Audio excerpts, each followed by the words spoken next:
I'm told you must not discuss this with anybody. Also, where do our donations to charity really go? Should we be told the details? The argument against it seems to be, let's hide something. And is the patient's charter a con? It promises attention within minutes, but treatment can still take hours. I feel the patient's charter is a waste of time. Sharp stories, blunt questions. With Sue Lawley, Mark Easton, Anastasia Cook, Shankar Guha, Susan Ellicott, and John Walters.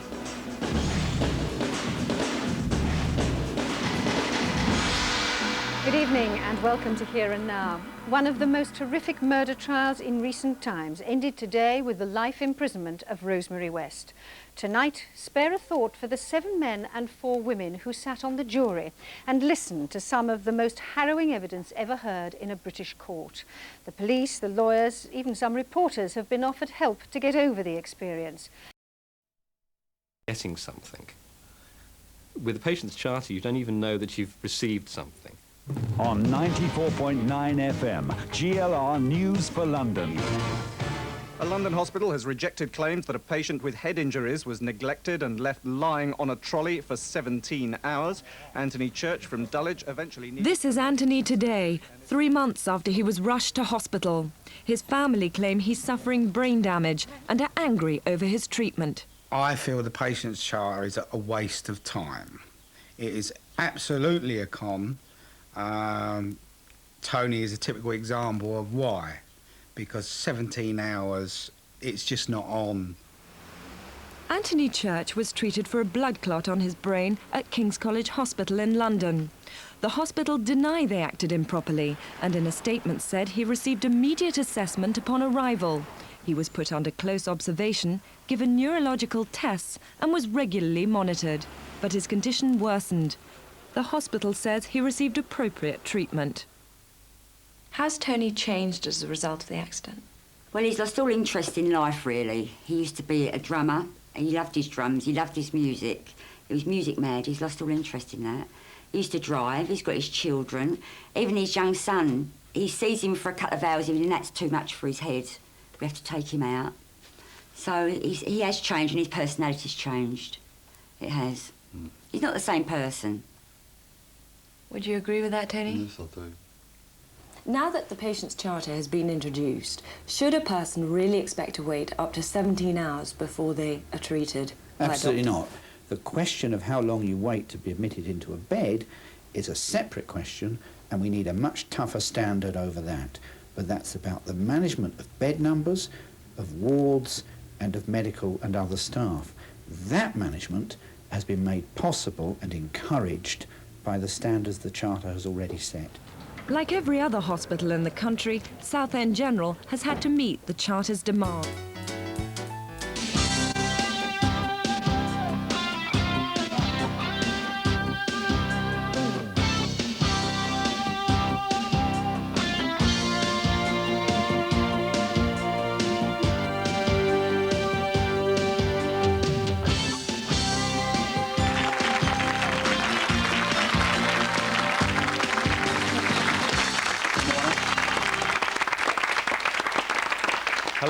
Hello and good morning. Over the last few days, as you've been reading, the newspapers have been full of reports of desperately ill people being turned away from accident and emergency units due to a shortage of beds. Only last week, a man suffering from a heart attack died after being turned away from 8 hospitals. And Doreen Robinson died after lying on a trolley in a hospital corridor for 8 hours. What's going on? Is there a crisis? What's going on, Julie? What happened to you? June last year, my little boy was... Fiddlers about this, obviously, you know. He was a very nice doctor. I'm not saying anything about that. Sure. I think he was being very truthful. Yeah, it's the atmosphere. And my feeling, I'm going to be quite honest, I said, well, what's going to happen if he doesn't get the intensive care bed? So they said, well, he'll die tonight. And 2.5 hours passed, no bed, 2 doctors and a nurse trying to ring round the different hospitals. And we came home, all the family was there, we came home, and I thought as I left that hospital, we won't see him anymore. But anyway, another 2 hours passed and they rang with this other hospital. And as I say, and as Mum said, it went from there, you know. This is happening everywhere, isn't it? So, I mean, I don't mind a bit of an hour late or whatever, but 17 hours to me, it's the first time I've been in hospital myself, and 17 hours is a little bit long. What happened for you 17 hours? Nothing really. What were you? So hang on, you were waiting for 17 hours. Right, What had happened? What had happened to you? I had a crack on the head. Well, you had an accident, and you were taken to hospital. What? By ambulance? Ambulance, yeah. And then what happened? I can't remember actually. So I'm told. But you were what, on a trolley for? Yeah, he was on a trolley. He can't remember. No, you were he there. can't actually. No, Yeah. But in actual fact, he got involved in some sort of fight and he fractured his skull, and he was taken to the hospital at 2 o'clock in the morning. We was called at 8 o'clock in the morning, and he was still on the trolley. Where was the trolley? In the corridor. With people. What, in the accident and trolleys? emergency ward, and then we thought actually that he'd had too much to drink, and that was the problem. But it turns out it wasn't the problem. The problem was the brain was swelling, and the longer they were leaving it, the worse he was getting. They phoned us at home. I think it was about 2 o'clock in the afternoon. This is your brother-in-law, I should say. Yeah. Asked us to come down and hold him down because they didn't have enough staff. Yeah, I mean, no one was really interested until, 6 o'clock in the evening, when all of a sudden, there's blood coming out of everywhere from him, and then all of a sudden, oh, there's something wrong with him. We better get a move on and get him, to surgery. Kate, are these kind of stories familiar to you? They're happening all over the place. Are they happening all over the place? Nationally, they are happening everywhere, yes. Yeah. There is a big crisis. And it's the government's fault because they ain't Hang got on, enough Fred. money. Go on, Kate. The biggest challenge we have in the NHS is managing the emergency admissions, and it is a challenge for all the acute hospitals that there are in the country. And how trusts are approaching that has to actually be specific to that particular area, because all the areas have different problems. But it is a big challenge. What kind of the problems have you had? You had problems with your accident emergency. You're at Wrexham Park Hospital, aren't you? Yes, near Slough. We've had an increase, as nationally they have had an increase in emergency admissions with elderly people requiring hospital care longer, GPs referring people to the hospital more frequently now, and it is a strain on the resources that we have, but the challenge is to manage Haven't you that. had to close sometimes? We've never turned anybody away. We have never ever turned anyone away. We've worked very closely with the ambulances and the surrounding hospitals to try and ensure that people don't have the journeys from hospital to hospital, but it does take a lot of work. We have people on trolleys, but we... How long? The maximum we have had, which is not the same as the inner cities, has been about 8 hours. That's too long. It is very long. I would never have dreamed one day of ever hearing of anybody being on a trolley at all. You went to a hospital and you were wheeled straight in and you were dealt with whatever was needed.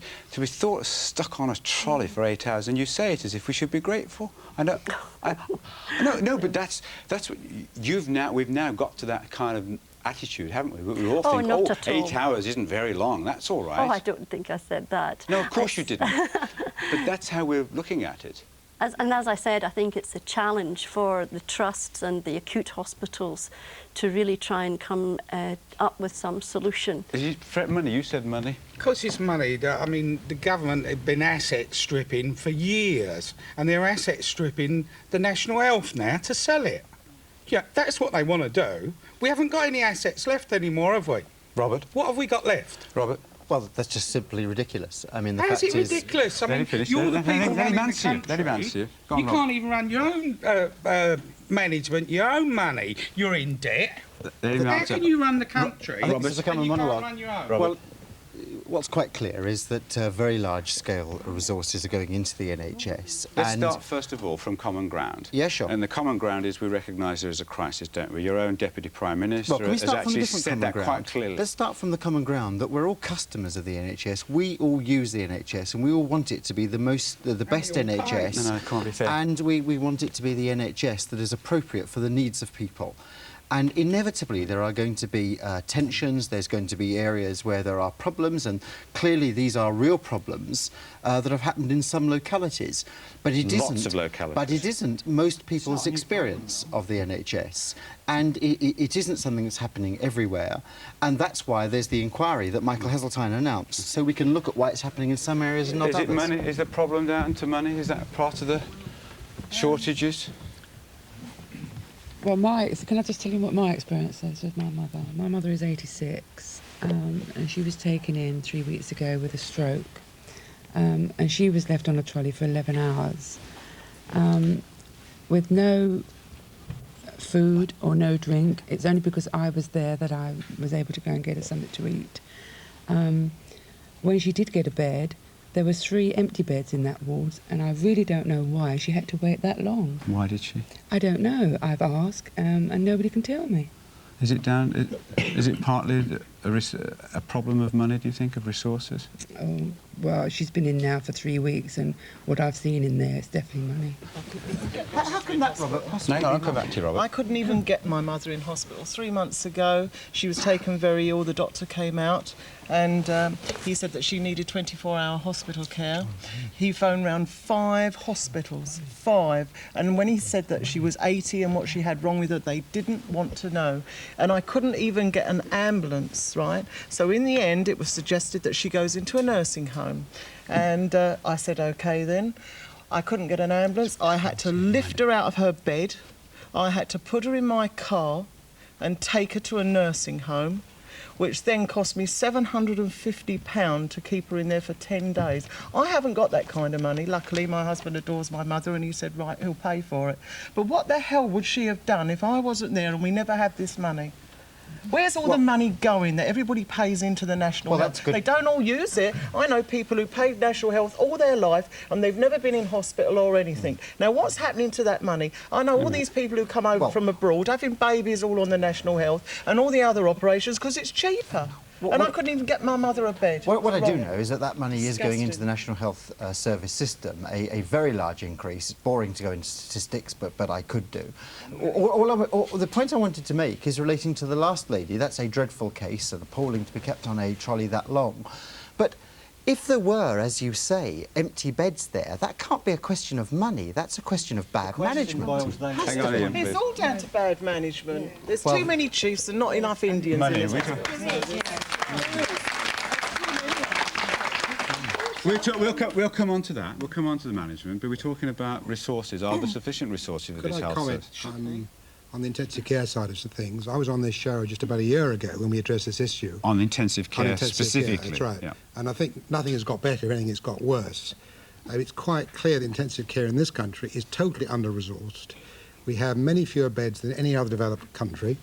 We spend much less on intensive care than any other developed country. You've got the facts and figures to back I've all got this all up, those facts and Doctor. figures, yes, if you want them, and I don't want to bore you with them, but what we feel... No, I'm just concerned because Robert a minute ago was saying I don't want to bore you with facts and figures. You know, Well, I don't want to bandy them, but I'm confident about your figures. I'm just hoping that Robert is too. Well, I mean, you can quote, we always quote figures at each other, but we have very hard data on over 12,000 patients admitted to the intensive care units in what was the old South West Thames region. And we've compared that data to what would happen if those patients were admitted to similar hospitals in the United States. And what we find is that they have 5 times as many beds as we've got. I'm not necessarily saying that's what we want, but they have 5 times as many beds. As a consequence, we treat iller patients because we have fewer beds. We keep them a shorter period of time than the Americans, and we have a significantly higher mortality rate. It's the equivalent of a Boeing 727 crashing every year in the South West Thames region, killing 300 people. We are allowing to die about 300 people in the South West Thames region who probably would not have died if they'd gone into similar hospitals in the United States. Can I say I agree with that? And indeed, that's the burden of a speech I made in the House of Commons saying... Yes, I do. I do accept that. But then it's a disgrace that it should be allowed to happen. Yes, well, could I say... one of if things that that's going was to change... indeed- Well, let me finish my sentence as you finished Yeah, yours. go on, Robert. One of the things that is going to change that, and all of the studies that you refer to point this way, is concentrating A&E resources in major trauma centres. And that, of course, is what is happening. That's absolutely vital. Small, under-resourced A&E centres, which are bound to be under-resourced if you have too many small ones rather than large ones, kill people. It's a fact. Can I ask? That's not true. Can I just say, why is it therefore 4 weeks ago we have the biggest intensive care unit in the South West Thames region? Why was it 6 weeks ago our chief executive very reluctantly said we had to close 2 beds out of our 12 because there wasn't enough money to fund them? How can you explain that? Money. How am I Is it supposed to money? explain Is South it West down Thames to money? It seems to be. I have been a hospital car driver for some 30 years, and in the last 2 to 3 years I've seen a great deterioration in the problems. I hear the problems because I'm in the front line. Because you're driving the patients. They talk to you about them. They do indeed, and you have to counsel them at times. They're having to wait longer in a lot of cases, and in many cases, when they arrive at the consultant, his notes are incomplete. They've been left somewhere else, and a lot of items have been missed from the notes, so the person has to be rebooked and come back again. I would say we hear from the government that they're putting more and more money into the National Health Service. Yes, but is it going to the right places? Well, so hang on. You've got a kind of very different and unrivaled experience of you're seeing the people, you've been for over 30 years in one area where you've been taking people to and from hospital, you've been listening to their problems and their complaints, and you've seen the resources and the services. What are you saying? That over those 30 years they've deteriorated, that they've got worse, that there seems to be less money spent on, instead of getting better, as one would have assumed to be the case? I wouldn't complain about the nursing service or the... We're talking about resources. The resources. Money. But if the money is going in, surely it does mean that the administration will be up to date to make sure the notes are there, to make sure the X-ray plates are there, to make sure that the various... But you're blaming management rather than money, aren't you? Oh, yeah. You're talking about, we're talking about money. Are money a part of the problem? My husband was a general surgeon, and he worked until he was 65 in the NHS system. And he retired and had been retired for 3 years, and he became very ill, was taken into the local hospital, and he was unconscious by then. He had a CT scan, and he had a brain hemorrhage, and he very urgently needed a neurosurgical unit, which in fact is 20 minutes to half an hour maximum away from this particular hospital, because they don't all have neurosurgical units. But they wouldn't take him.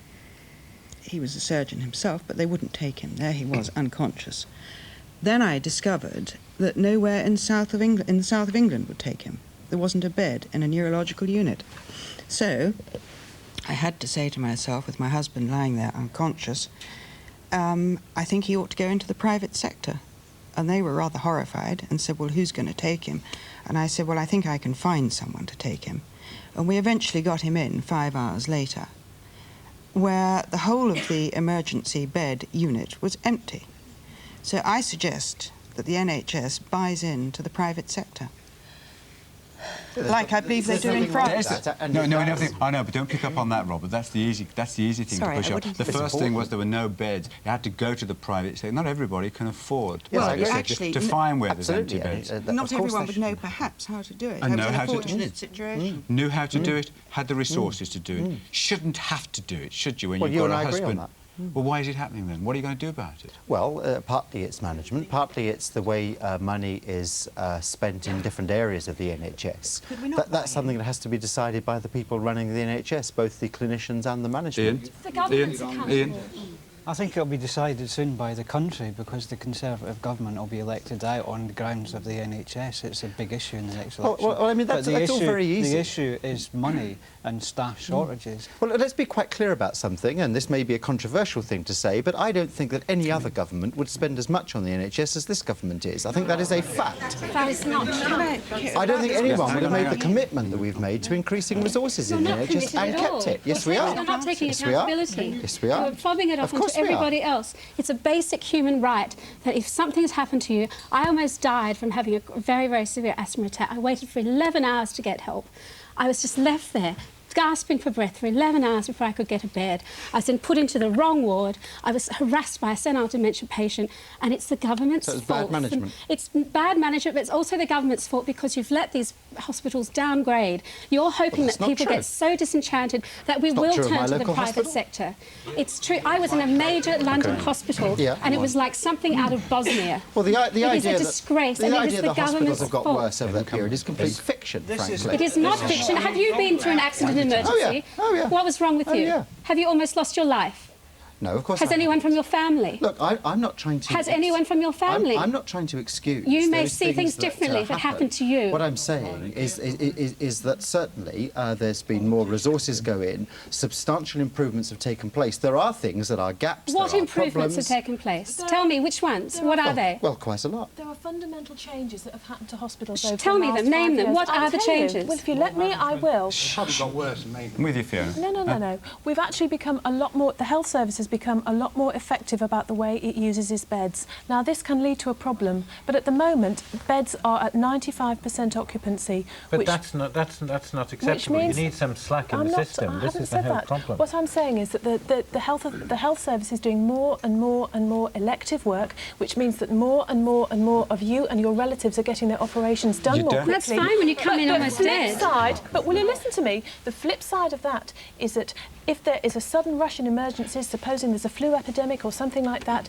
that means there's a difficulty with getting people in. There are troubles with beds then, and likewise, it isn't just beds, it's also staff. But it's you can't keep blaming this. It's actually, you're not taking accountability. It is a basic human right to have care. We pay a lot of money in national insurance. You cannot continue to fob it off on everybody else. I work for the health service. I know exactly what you're talking about. John, you work for the health service, don't you, I work for John? the health service. I run an accident and emergency department, and I'd like to express the frustration of the staff when you've got a patient who's very ill, you know they need admitting to hospital, and there are no beds to put them in. I had 2 consultant colleagues on the phones from different hospitals in the region last week with 20 or 30 patients in the A&E department waiting to go into beds. There are no beds, and this is a new problem. There's always been a problem to some extent, but it's getting much, much worse. I don't know why it's getting worse, Why but have it you is gone getting quiet, worse. Fiona? Why have you gone quiet? I mean, there are many reasons. You were The other very well point- when you were saying I work in the health service until somebody who was also at the sharp end in the health service. Yes, I mean, there are lots of reasons for the increase in emergency and medical There are admissions. a lot. It's been happening not just over the last couple of years, it's been happening for years and years and Well, years. why are we When letting I it was a happen? nurse Why are we letting it 15 happen? years ago, it was happening then. Well, I was a doctor 20 years ago, it wasn't. 95% is satisfactory. Hang on, my friend. I'm not saying that at all. I'm saying that that's a fact. I think that we have to balance efficiency Just of give using... me a figure. What do you think is a satisfactory bed occupancy? I thought you were the clinician. I'm asking you, you're a manager. You say 95% satisfactory. I'm not a health service manager. Most experts would say any hospital that's running at a 90% occupancy cannot run efficiently. You have no slack in the system. Most experts in that area will say you need to be a 75% occupancy. If you look at the private sector, most hospitals there run around 65, 70% occupancy. And then you have some slack. We have no slack. Could I just say one more thing? You said we were treating more and more patients. In our data collection of intensive care units in the South West Thames region, when we look at the first year of our data collection compared to the second, in the second year we treated 10% patients less than the first year, and that was because beds were closed during the second year. So we actually treated less patients. So it denies what you're saying. I'm a staff nurse at the Exo Frontline. I'm an elderly care. I'm also a senior trade union representative for Unison. And basically what I've heard nonsense. Heard a complete nonsense from this front bench here. That's basically what it is. It's a front bench, basically front bench. And what you said is about how much you've spent. How many hospitals have you closed? How many accident emergency units have you closed? How many more people will die in accident emergency units for 16 hours, 17 hours, 18 hours, 24 hours? People who are running around on 140-mile ambulance trips to find a bed. People like me in the front line are concerned, we're frustrated, and we're very fed up. And it's because of you in this government. I heard Stephen Durrell at the Tory conference this year say about you're going to take the suits out. I haven't seen any evidence of the suits. He's pointing at a suit. He's pointing at a suit. Another front row suit. I haven't seen any evidence of the suits coming out. Is that part? Basically, what I've seen... Is that part of the problem, Bob? Too many suits, he says, from one suit to another. It's not just too many suits. Perhaps there aren't too many Even suits. by suits, the managers, of course, as opposed to the nurses and the doctors. Perhaps they just can't work efficiently for some reason. Perhaps, I'm sorry, let me go on. Perhaps the beds aren't organised efficiently. Perhaps the whole issue is fragmentation because of the reforms breaking things up into small units. Let's not have the perhaps. We're not dealing theoretical issues here. We're dealing with life and death. We need to know what the problem is. We need to know what we know what the problem is. There's not enough beds and people are on trolleys and people are dying. We shouldn't be allowing that, should we, in a civilised country with the resources we have at our disposal? How do we stop young Robert from dying, or Sylvia's husband from dying, or Anthony at the back there nearly dying and being 17 hours on a trolley? Is it money or is it management? It's both, or and is it's it other things? A lot of other things, and what is lacking is the overview to Let's draw get that all clear, the corners together. So clearly then you are saying part of the problem, may not be all, is money. It Yes, is like indeed. we need more resources. Indeed. Robert? Well, I mean, there are a number of problems. I can only take in detail the area that I know, Northwick Park Hospital in the Harrow area. I mean, I think the A&E departments are inadequate. That's being put right at Northwick Park, where there's going to be a second consultant. Whoever had even one consultant a few years ago? There'll be a second consultant, there'll be 75 new beds this year. There's a problem, of course, with the ambulance service, and there's a problem of shortage of nurses at the moment. It's only a couple of years ago where nurses were saying, well, there won't be jobs for us. Terrible lot of problems there after 15, 14, 15, 16 years. Well, I can't remember how many years you've had. You've had an awful lot of them. We can go back to the sort of things you used to vote for and be happy with in your time in Parliament. But we're not going back, Robert. No, well, we're not going to, because that's embarrassing for you. All of us are trying to go forward. We're not trying to make and I party. want to go forward. We're not making party political points, Robert. You're not. Except No, I'm not. No, I'm not. I'm concerned about the people who are dying and are ill and who need treatment. I'm concerned as someone who uses the NHS, and I'm concerned as someone who wants to see the best NHS. And you have to look at the specific pinch points that there are and the very specific problems that exist. Is it management? Is that part? Bob there from the BMA says yes, it's money, but it's also management. I'd like to ask why the chief executives of trusts are on salaries twice nearly that of MPs. And in my area, I know that the Chief Executive's trust is £70,000 a year, and the Chief Executive of the Health Authority is £110,000 a year. And something else I'd like to take you up on, you said about centralising... Well, let's deal with that. Let's deal with the management. David? I'm not going to discuss my salary. I will discuss... Why not? Well, why not? Why not? Quite happy to discuss when a nurse only earns... Sorry, a nurse who actually pivots the health service works £12,500 a year, and the shortage of nurses is caused by the fact that they're being undervalued, there's not sufficient nurses being trained, the beds are closed. Why? Because there are no nurses to nurse the patients. I think that's a management problem. That's management. The beds are not closed. A lot of hospitals, including my own, I've opened 70 additional beds. You're a chief executive of the trust. The problem with medical emergencies is the fluctuations that we're now experiencing. We haven't experienced before. Because you're going... Sorry, can I just finish? We're going from having 50 medical emergencies in a 24-hour period up to 130. And then this weekend, we have had a very, very quiet weekend. We had 24 empty beds last night, 3 intensive care beds. And that is the problem we're actually having to deal with in the NHS, these wild fluctuations. And I think instead of arguing and blaming people, I think we ought to actually have a look at some of the causes of it. But that brings it back. I'm actually a member of my local community health council, so I have a very good overview of the health service, plus the fact that I worked in the health service for 35 years before I was medically retired, being told I was of no further use because of the injuries I sustained in an accident, me with 4 nursing qualifications. So I spend my time now doing charity work involved around healthcare. But the day that the Trust Hospital in my area went into trust, we were there to do a visit. By golly, you should have seen all the new carpet that was being brought through that front door. And yet when we went upstairs to visit the ward that we were on our itinerary, the toilets were absolutely despicable. The ward was dirty because they have contract cleaners in. There's no pride anymore in hospital care. Could we just have a look at what we've actually delivered in those 4 years in terms of trusts? I mean, part of the problem that we have at the present time is balancing our medical emergencies with getting in surgical work. And without doubt, waiting lists in a number of parts of the country are much, much shorter now than they used to be. And you could criticise me, as of today, for having 24 empty beds. Why did we not bring more surgical patients in this morning? it's very, very difficult to balance with. And I think we, the trusts, have actually delivered more in the last 3 or 4 years than we did previously. But that is still, and I'm not excusing this, that still isn't good enough. Oh, we've got our Labour MP who was late to waiver. Come on, Hugh, come and take your seat. Nicole will give way for you. Pamela? OK, look, nobody's saying there aren't enormous problems here. Of course there are. And you've got to be on both sides of the fence to be able to see it. But how much longer is it going to go on? Because let me just tell you, 2 years ago, my mother had the same sort of stories we've heard here, on a trolley in a hospital A&E unit, 12 hours in a critical condition.